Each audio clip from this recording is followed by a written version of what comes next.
This is the X-Zone Broadcast Network, broadcasting worldwide on broadcast affiliates and satellite program providers, including CNN Broadcast Network, Sirius Satellite Network, Star Media, Good News Radio Network, Angel Broadcast Network, Wiki Broadcast Network, and WPBN TV. For more information on the X-Zone Broadcast Network, visit us at www.xzbn.net.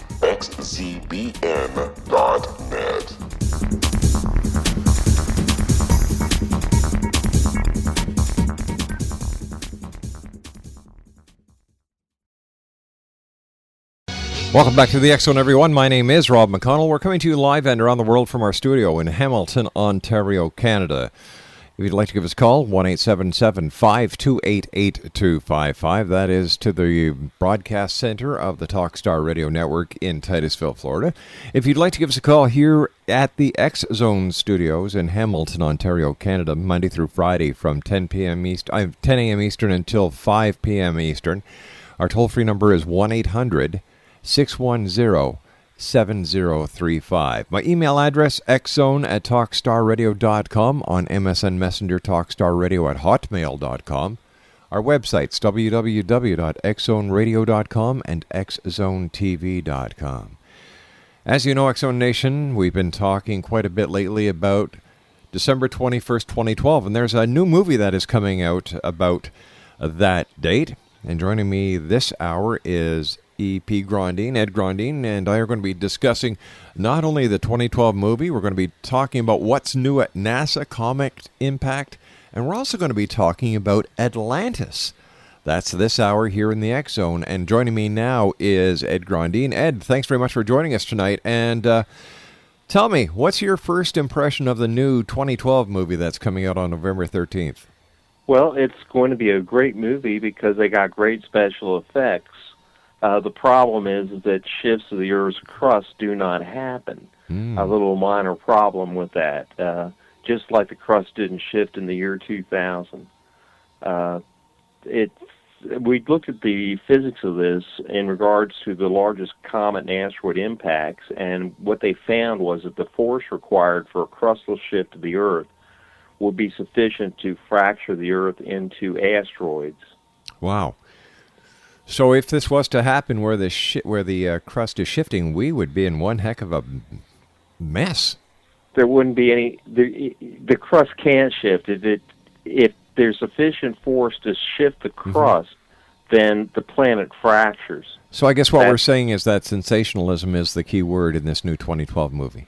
Exactly. But actually, they're tapping into a long stream of occult lore. Oh. It's quite fascinating how this actually came about.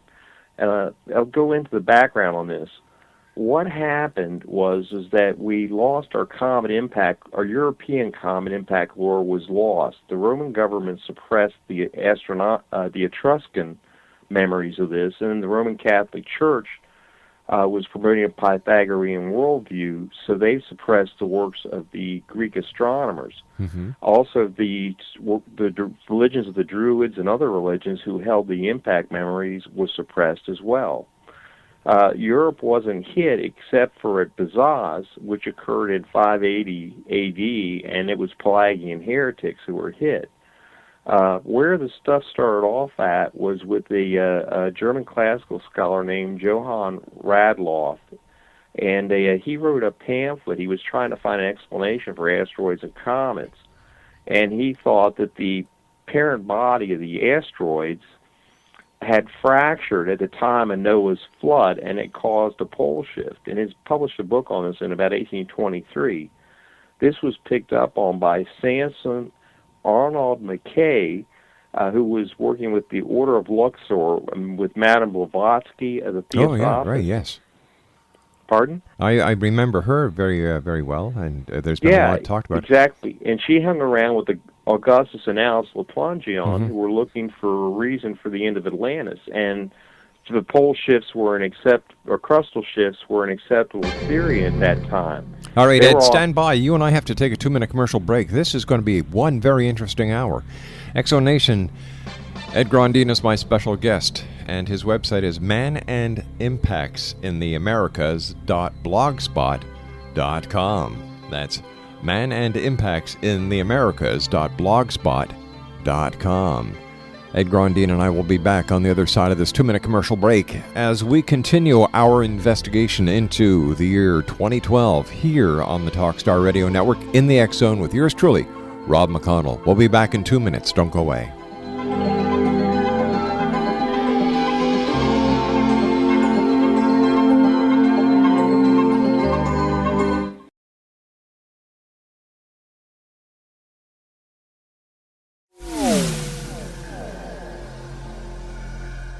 This is Kevin Randall. For nearly 30 years, I have been investigating the case of the Roswell UFO. I have interviewed hundreds of people and stood on the crash site. Now in Roswell in the 21st century, I have reviewed dozens of hours of audio and videotaped interviews, examined hundreds of files that relate to the crash, and have returned to Roswell in an attempt to put all that information into the proper perspective. For the first time in Roswell in the 21st century, I have made a dispassionate reevaluation of all that material and provide a new look at what happened. This is a book that clears away all the clutter that has hidden the truth for so long, strips away the various lies that surround the case, exposes the Air Force attempts at cover-up, and found a core of solid information that tells us all where the case stands today. Roswell in the 21st century will be available in just a few weeks. For more information, please visit my website at www.kevinrandall.blogspot.com.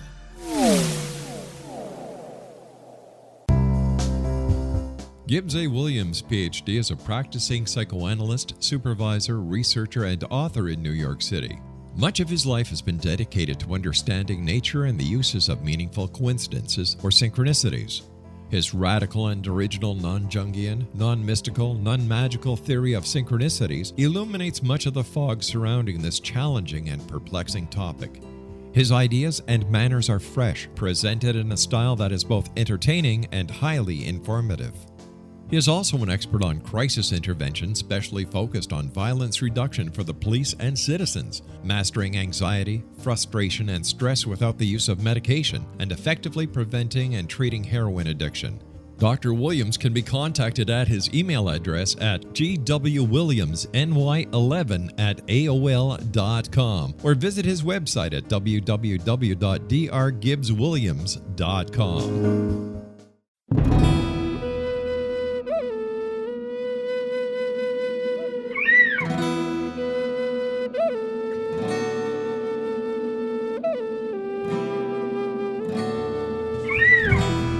Shamanism is recognized as a method to access the quantum level. Mastery of shamanic skills puts spiritual information and healing power into your hands. Path Home Shamanic Art School, a bonded Colorado certified occupational school, has met rigorous state standards, ensuring its director and instructors have the qualifications to teach the shamanic arts. Path Home offers a certification program in blocks of study. Block 1, a 5-day intensive, will be held in the beautiful mountain town of Coaldale, Colorado, October 13th through 18th. Registration deadline is September 12th. Experience journey trance, power animals, helping spirits, sacred space, and life purpose. Come discover your power. Join me, Gwilda Wiyaka, in the magical world of shamanism. Call 303-775-3431 or visit findyourpathhome.com. With each new extreme weather event or terrorist act, it becomes increasingly obvious that we live in uncertain and challenging times. We all buy car insurance. Why not collapse and catastrophe insurance? Matthew Stein, an MIT-trained engineer and green builder, has written 2 outstanding books to help people prepare, plan for, and deal with everything from minor situations lasting a few days to full-on collapse. Matt's first book, When Technology Fails, is a manual for self-reliance, sustainable living, and surviving the long emergency. This massive book covers the gamut from first aid and emergency preparedness to alternative healing, renewable energy, primitive living skills, and 18th century technologies that could be critical to your comfort and survival in a long-lasting crisis. Matt's second book, When Disaster Strikes, is a comprehensive emergency preparedness handbook and survival guide. When Disaster Strikes is an essential item for every family's go bag. Both books are available at all usual sources. There's a wealth of totally free information posted at whentechfails.com, and author-signed copies may be purchased at mattstein.com.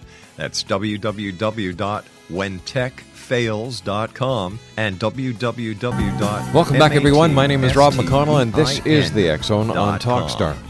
My special guest this hour is Ed Grondine. His website is www.manandimpactsintheamericas.blogspot.com. That's manandimpactsintheamericas.blogspot.com. All right, Ed, let's go back a little bit and talk about the sensationalistic aspect behind the year 2012, December the 21st.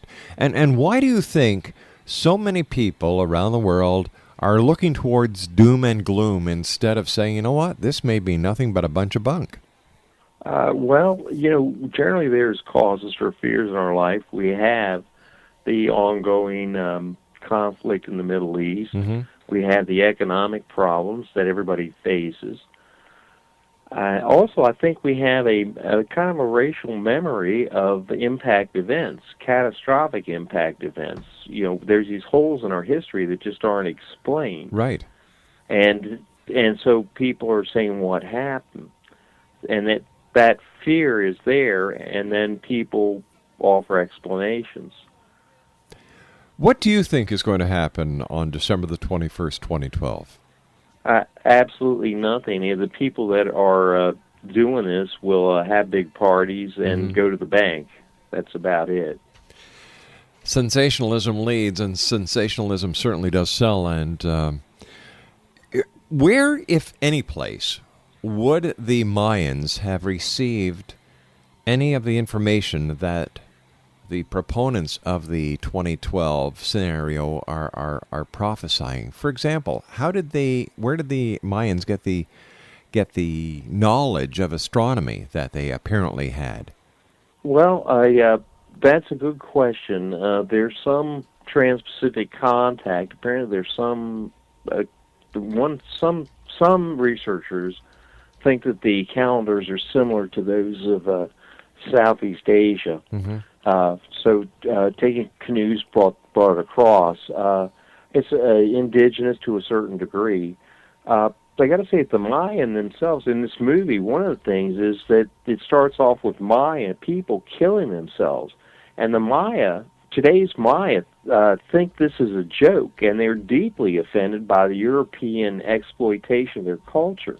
If you go to New Age frauds and plastic shamans, you can see some of the Mayan reaction to this stuff that's coming down. I'd like to pick it back up with what goes on with the industry here that we have. Blavatsky got together with Augustus and Alice LaPlongeon in New York City, and at that point, religions with a belief in reincarnation were tied into the idea of a crustal shift. So that religious belief is exploited. There's many people that believe in reincarnation, and they offer them some bad science along with that. It specifically went from New York, and Augustus and Alice LaPlongeon, the Theosophists, Blavatsky's groups, the Rosicrucians, James Churchward, and then there was a group out at Mount Shasta, which was Lillian Bentz, her follower, Baker T. Spalding, then Howard John Zicko, Robert D. Stell, and that was stolen by a cult leader named Richard Kanninger. And his business partner, David Hatcher Childress, with Adventures Unlimited Press, then continued that on out. There is actually an entire mailing list ring that goes out from Adventures Unlimited Press, going to Ancient American Magazine, to Nexus, Atlantis Rising.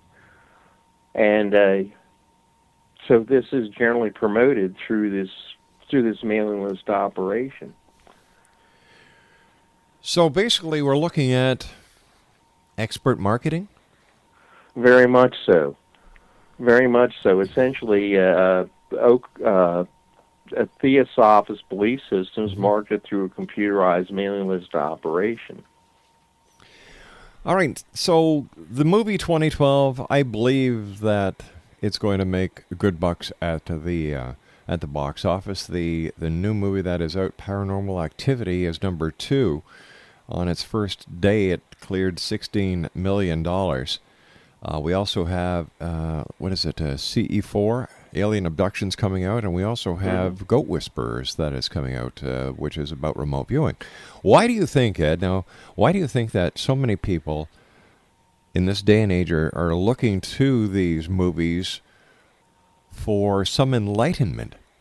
Well, I think you have to separate the 2012 from the other movies here. I mean, 2012 will have great special effects, and it'll be a thrill a minute. People do have experiences that cause them to believe in a reincarnation. People have paranormal experiences. People have experiences of alien abduction. And these are certainly fascinating. I mean, it's certainly fascinating to contemplate if we are being visited by intelligent beings from another planet, for example. And actually as to man's own psychic power. I mean, many people have had psychic experiences of one sort or another. And you try and find some kind of framework to put them within. And you also want to talk about them and share them. You're not crazy. You've actually had this experience, and they share, and other people are fascinated by it. So, what do you think the general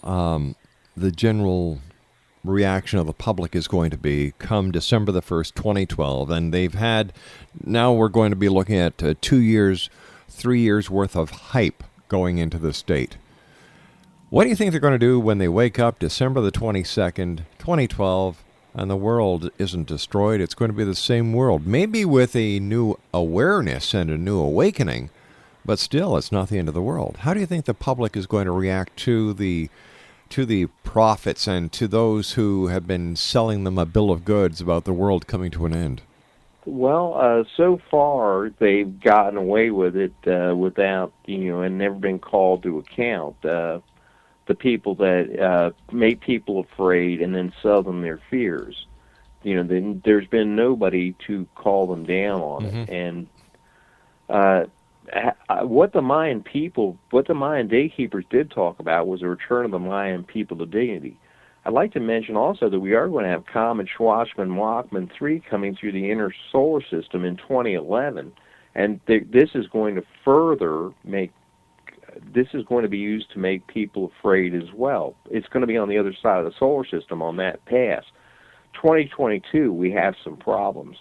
If we get hit by fragments like we've got hit before, we could have up to a 5-kiloton blast.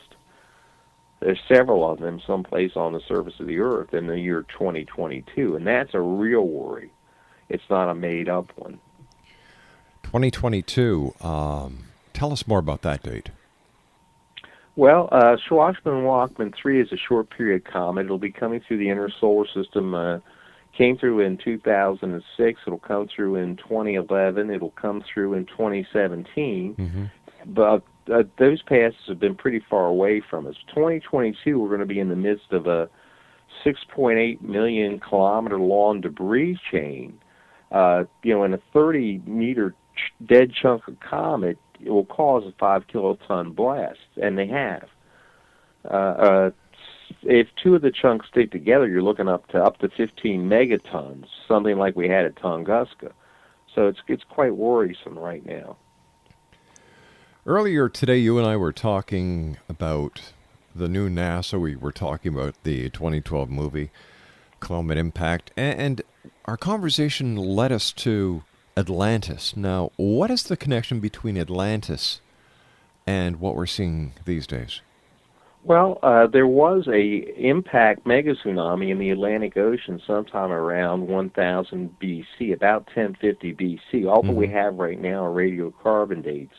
The Mayan dates are not well understood, not well read yet. So we don't have like an exact day from the Mayan hieroglyphic writings. They're still being read. We do have geological samples coming in from the Yucatan, U.S. Geological Survey Corps, the Beaumont site in North Carolina. Dallas Abbott's been doing work on the Hudson River. So we know there was an impact mega tsunami that occurred about 1050, which was about the time of the Sea People's invasions of Europe. Now, the Greeks were working as mercenaries for the Egyptians to counter the invasion of the Sea Peoples. They had a common enemy. What happened was that Plato took Solon's tales and combined them. He combined it with memories of the Minoans and also memories of the Holocene start impacts. That's why everything is 10,000 years ago. You know, we know the invasions of the Sea Peoples are right around the period of 1050. We are BC, and we also know they came to an abrupt end. What probably brought them to an abrupt end was the Great Atlantic Impact mega tsunami hitting in Europe as well as hitting in North America. We also, it's very interesting, I'd like to mention this, we see an end of the copper trade, the copper mining up on Lake Superior about this.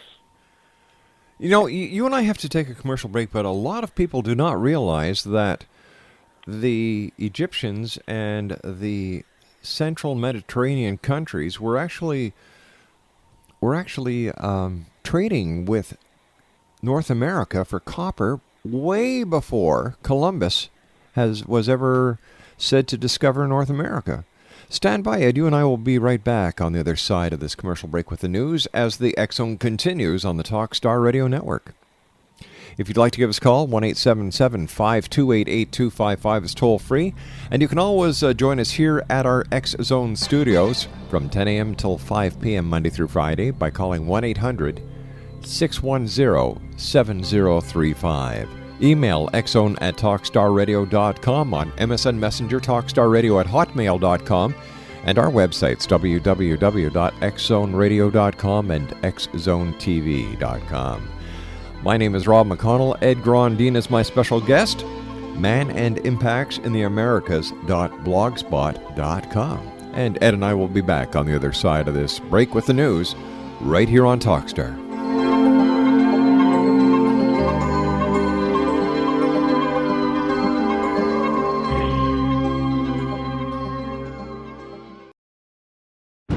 It was a terrifying experience. I thought we was going to go to jail for murder. That day, we were a little behind, so we worked until it was starting to get dark. We loaded up the equipment and hadn't driven very far when we caught glimmers of this glow coming through the trees.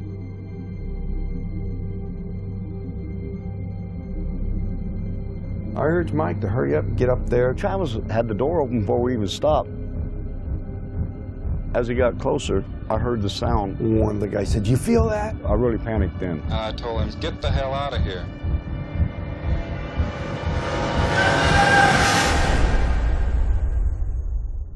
It didn't come directly to me, it came to a deputy sheriff. Three of us volunteered right away to tell him what had happened. Sheriff Gillespie definitely didn't believe it. He says that we better be certain because we can get in a lot of trouble. When we went to search the next day, they split us up, and the whole time the deputies asked me, if you just tell us where the body is, we can all go home and get this over with. We're talking about 100 people. Combing through the wooded area, nothing turns up.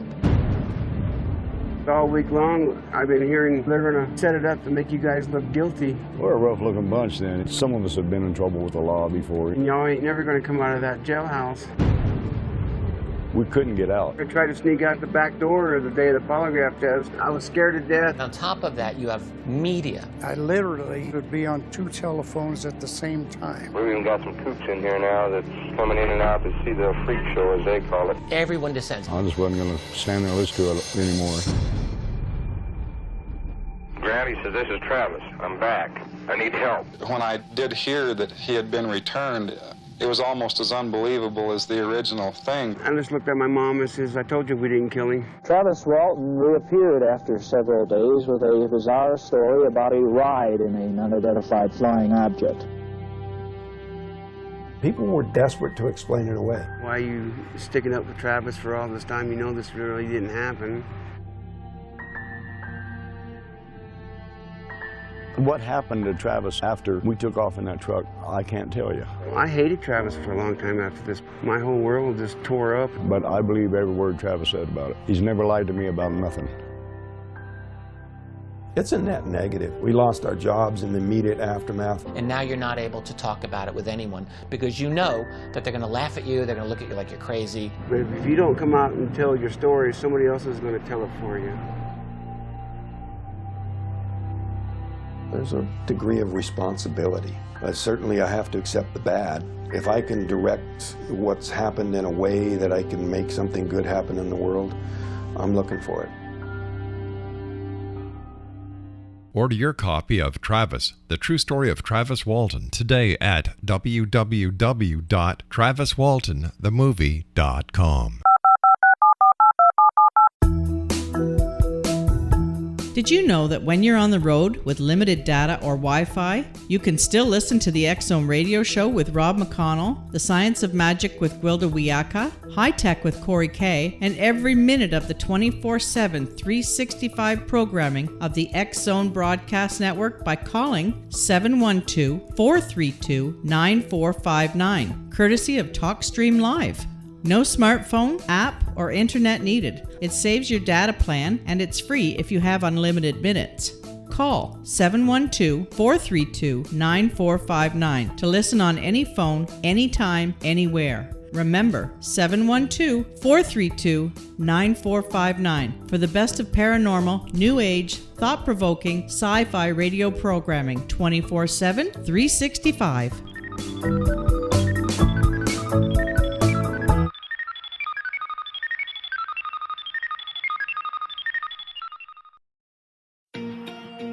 Wouldn't you love to know the secret to everything? Well then, meet Dr. Kimberly McGeorge and her cutting-edge breakthrough knowledge that combines science with possibility. Dr. Kimberly brings real-life answers and healing to those open to alternative solutions. She teaches solution-based programs and classes that will change all areas of your life forever. Specializing in conscious creation, intuitive readings, and energy medicine, you can rapidly shift health, relationships, business, and money and abundance challenges quickly. Receive her best-selling book, Secret to Everything, at no cost by going to secrettoeverything.com/X-Zone. That's right, transformation can start now. Just go to secrettoeverything.com/X-Zone and receive Dr. Kimberly's book for free.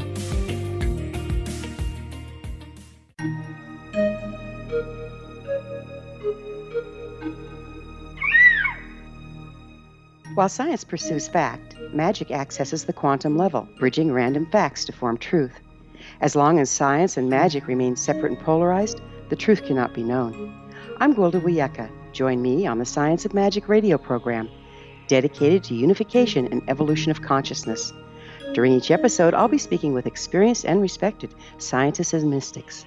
From astrologers to astronomers, from medical doctors to shaman, the scientific method to dowsing and intuition, we'll weave together information from seemingly divergent practices to promote unity and enlightenment. Join me, Gwilda Wiyaka, and the Science of Magic right here on the Mutual Broadcast Network. For more information, visit www.thescienceofmagic.net.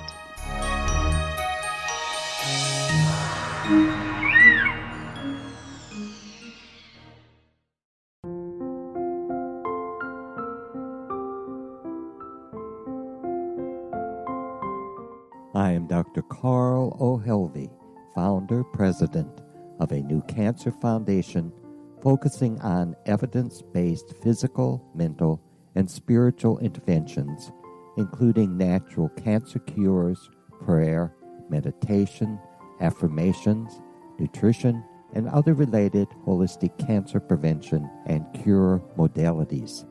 These are used in cancer education, research, and financing care. I ask for your help to continue this important work by donating at www.holisticcancerfoundation.com.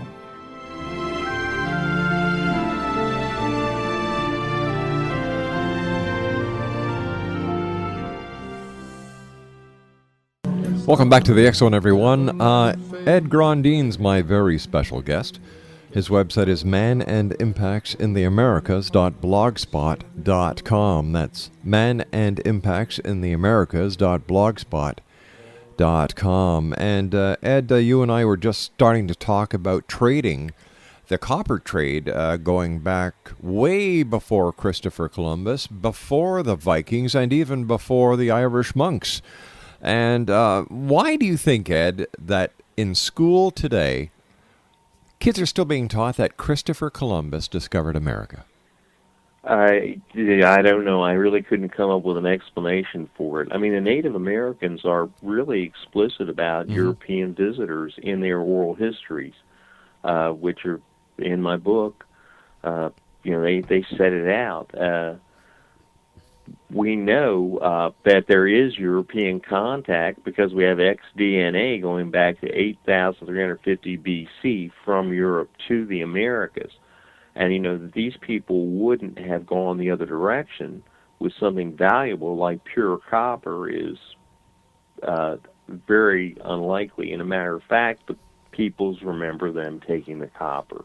Their sites on the copper trade are all there. And again, set out in my book, there's some sites in the copper trade and their routes carrying it to the Atlantic, which I couldn't mention in my book because they aren't protected, and so I couldn't set them out. I'd like to mention that there's two sites on the Atlantic that I'd like to take a look at on the Atlantic Ocean, and it gets cold here in Illinois, so if Clive Cussler's listening, I think we could have a great time. Now, what happened to the copper trade? Why did it cease? Well, when the Great Atlantic Impact Mega Tsunami occurred, the trading fleets were pretty well wiped out. And you can find the ships of Tarshish being destroyed in the Bible, in the Old Testament. And then on this side, it's the same thing. I mean, you have 2 to 3 feet, depending upon where you're at, up to 20 feet in Central America of marine sediments. So these people are just washed off the face of the earth. There's nobody left. So all these records were put on hold, and why hasn't the educational community started teaching this instead of just neglecting it? Well, Native American traditions, and I'm speaking in the sense of oral histories here, not ceremonies, are just generally dismissed as nonsense. The Europeans came over, our European ancestors came over and took the land.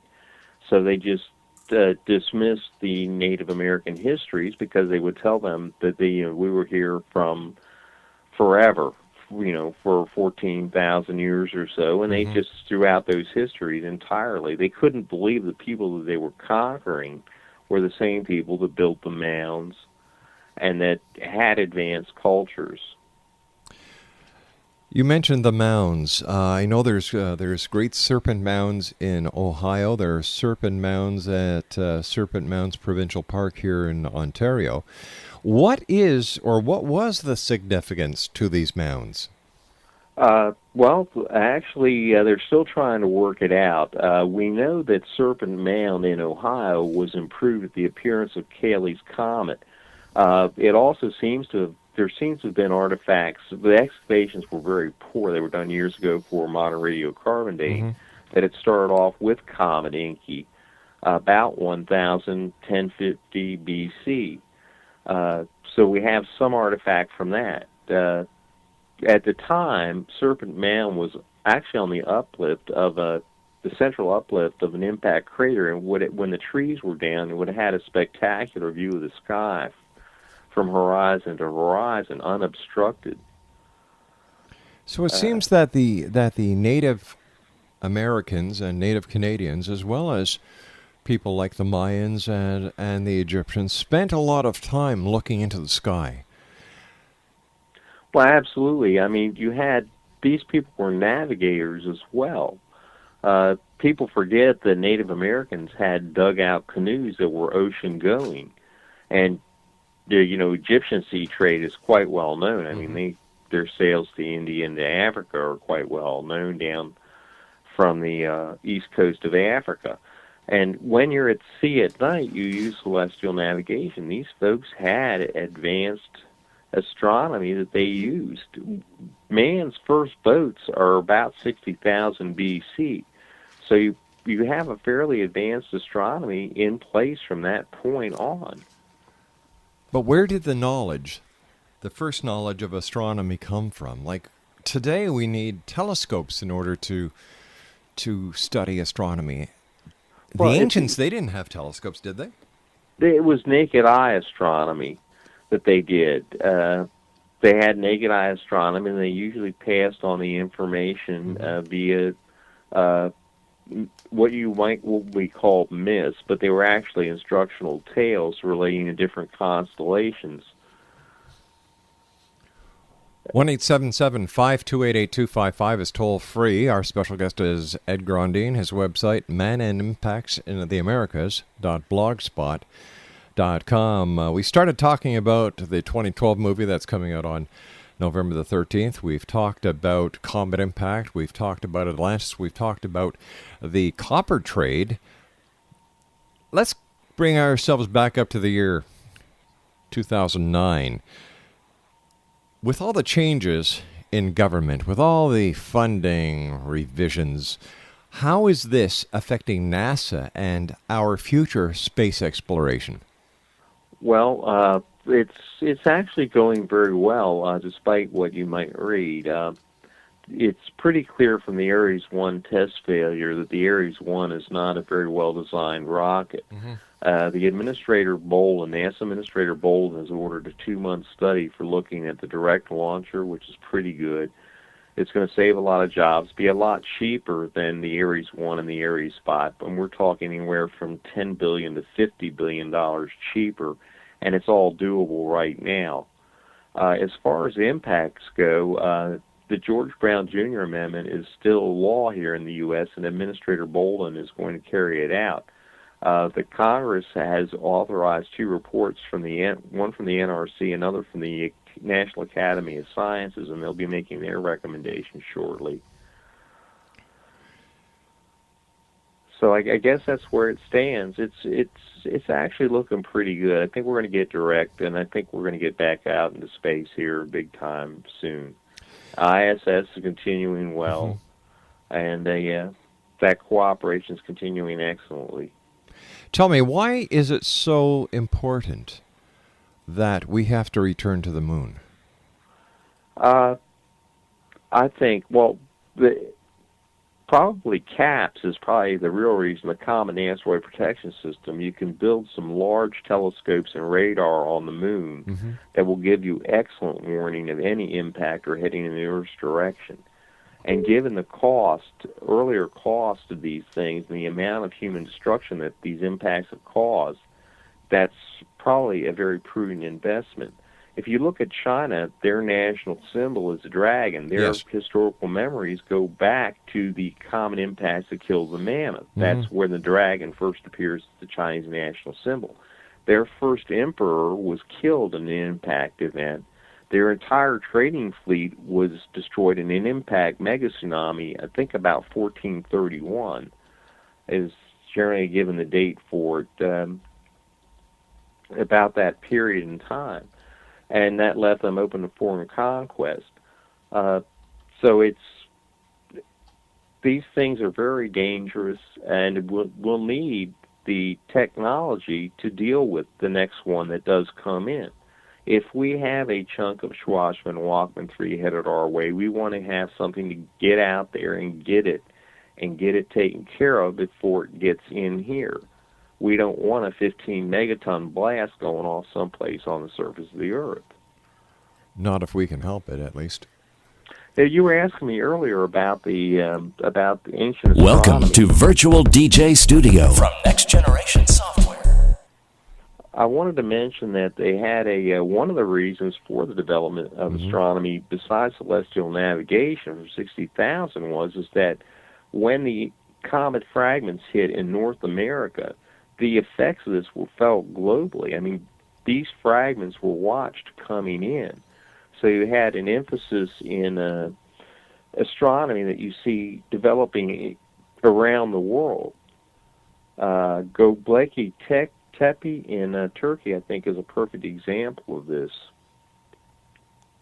Are more and more people taking up an interest in astronomy as well as astronomical history in order to try and make sense of what's going to happen in the future, Ed?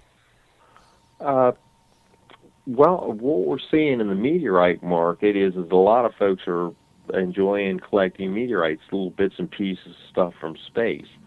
In the astronomy, we have automated telescopes that make it very easy to look at the planets and different star systems, and it's a lot of fun.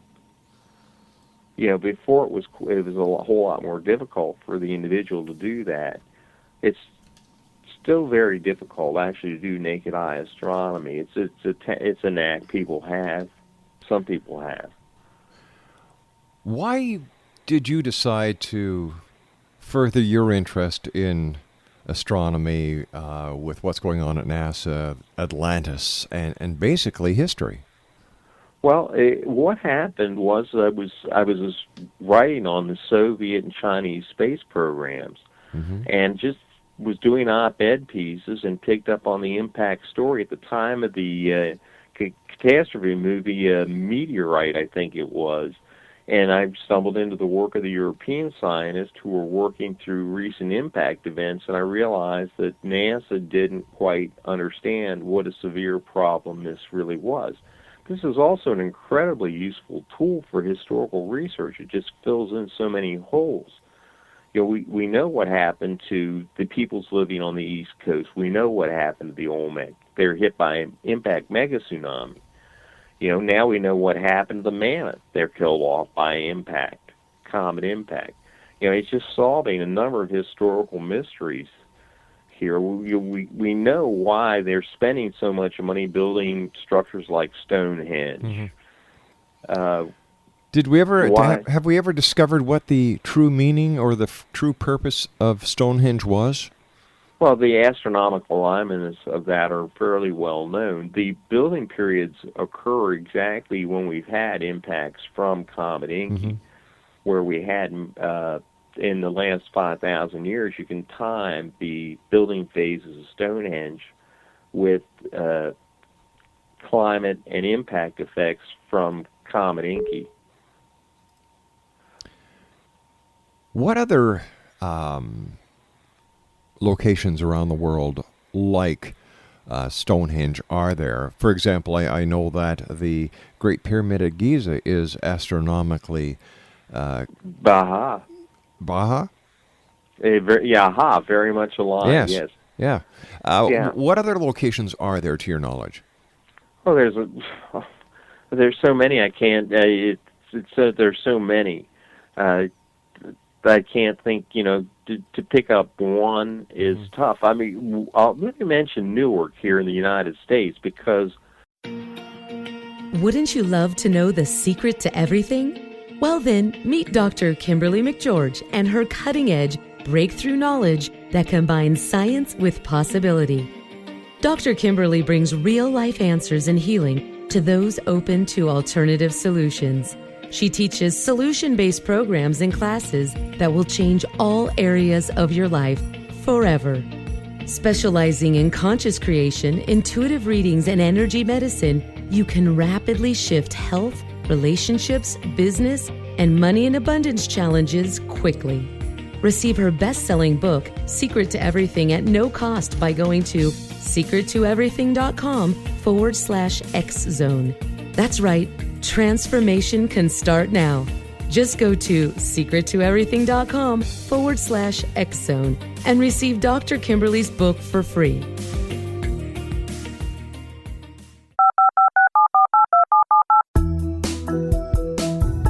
Did you know that when you're on the road with limited data or Wi-Fi, you can still listen to the X-Zone radio show with Rob McConnell, The Science of Magic with Gwilda Wiyaka, High Tech with Corey Kay, and every minute of the 24/7, 365 programming of the X-Zone Broadcast Network by calling 712-432-9459, courtesy of TalkStream Live.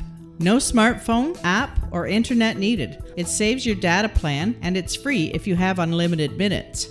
Call 712-432-9459 to listen on any phone, anytime, anywhere. Remember, 712-432-9459 for the best of paranormal, new age, thought-provoking, sci-fi radio programming 24/7, 365.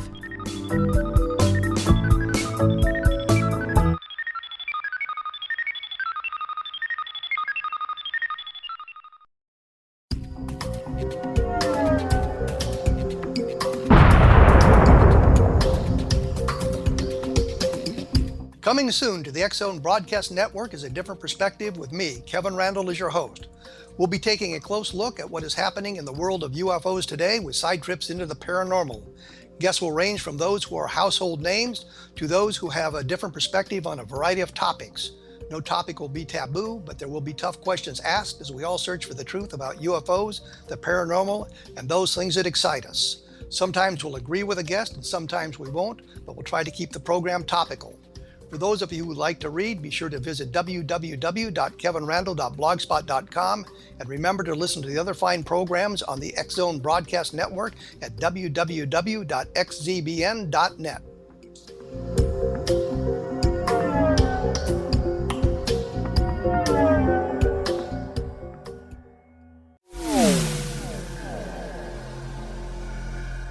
This is Kevin Randall.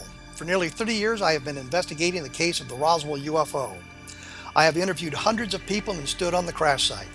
Now in Roswell in the 21st century, I have reviewed dozens of hours of audio and videotaped interviews, examined hundreds of files that relate to the crash, and have returned to Roswell in an attempt to put all that information into the proper perspective. For the first time in Roswell in the 21st century, I have made a dispassionate reevaluation of all that material and provide a new look at what happened. This is a book that clears away all the clutter that has hidden the truth for so long, strips away the various lies that surround the case, exposes the Air Force attempts at cover-up, and found a core of solid information that tells us all where the case stands today. Roswell in the 21st century will be available in just a few weeks. For more information, please visit my website at www.kevinrandall.blogspot.com. What Happened in Benghazi is revealed by Nicholas Genix, author of Obama, Islam, and Benghazi. He informs the American people that President Obama deceived them by advocating a strong foreign policy prior to the 2012 presidential election, and Hillary Clinton supported this deception. As the title infers, there is a connection between Obama, Islam, and Benghazi.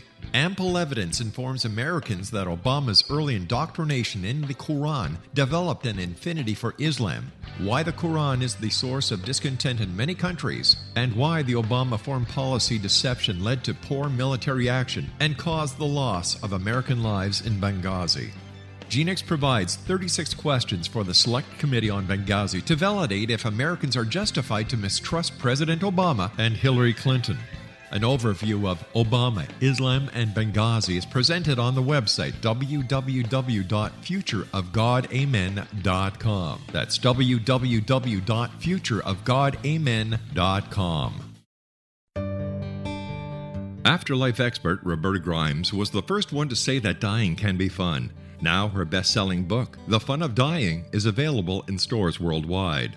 So if you wonder whether death ends life, how it feels to die, or what heaven might be like, The Fun of Dying was written for you. And if you have always been afraid of death, or if you worry that your life has no meaning, let The Fun of Dying ease your fears and bring new meaning to your life. Nothing said in The Fun of Dying is based on the teachings of any religion. Instead, Roberta draws on evidence to explain how death happens, how it feels, and what comes next. A lot of the best death-related evidence was produced in the first half of the 20th century. When it is put together with recent discoveries, it tells a consistent and amazing story. Roberta Grimes blogs and answers questions at robertagrimes.com. Her wonderful book, The Fun of Dying, is available on Amazon and at stores worldwide wherever books are sold.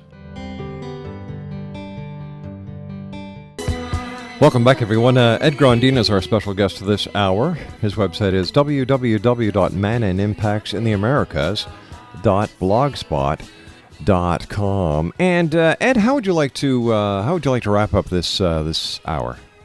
Rob, I'll mention a few of the astronomical sites here in the Americas. You have the group in the Andes that are astronomically aligned. There's Palenque, Casa Grande, One of my favorites is at Wupatki, outside of Flagstaff, Arizona. It's a beautiful observatory there. And I think finally I'd like to offer your listeners a special deal on my book. If they'll send me an email at epgrondine@yahoo.com, and mention that you heard me on the Rob McConnell Show, and it'll be $20 plus shipping to wherever you are. And please, in your message, if you have Native American heritage, be sure and mention that to me. Ed, as always, it's great having you on the show. Rob, it's always great to talk with you. You know, I'm just thinking of the movie 2012 that's coming out, and I don't know. I really hope that people don't take it too serious. Well, you know, it's strange if you look at the advertising budget for that versus what's spent on actually trying to find stuff coming towards the Earth. It's just the budgets just aren't comparable. I mean, at all. It's kind of a misappropriation of money. It's going to be a lot of fun to watch the movie, but it's going to have great special effects. But I just hope people. All I got to say is don't drink the Kool-Aid and put the scissors away. And once again, I want to thank you so much for joining us. Let our listeners know how they can get a hold of you and promote your book one more time. Okay, just send me an email, epgrondine@yahoo.com, and or you can see that at my blog spot. It's out there to give you kind of an idea of everything that's in it, and that's the deal. Ed, take care of yourself. We look forward to the next time when you and I visit here in the X Zone. So until then, keep your eyes to the sky, my friend. Rob, always a pleasure, and I always do. All right, take care, Ed. Ed Grondine. His blog spot, Man and Impacts in the Americas.blogspot.com. And still to come on tonight's show, you know what? There is nothing more to come on tonight's show because this is the very last segment. I'd like to take this opportunity of thanking each and every one of you for allowing us to be part of your day or night, no matter where you are on this great big world of ours. To my wife and senior producer, the lovely Laura Rogers, thank you, sweetie, for all your help. And to you, the X-Zone Nation, thank you for allowing us to be part of your day or night, no matter where you are on this great big planet. So until tomorrow night, as once again you and I cross the time-space continuum to this place that we call the X-Zone. Always, X-Zone Nation, take care of each other. And if you've got a child at home, give them a hug, give them a kiss. Let them know they are loved, because the children of today are truly the leaders of tomorrow. And once again, next time you go outside, always keep your eyes to the sky and your heart to the light. Good night now.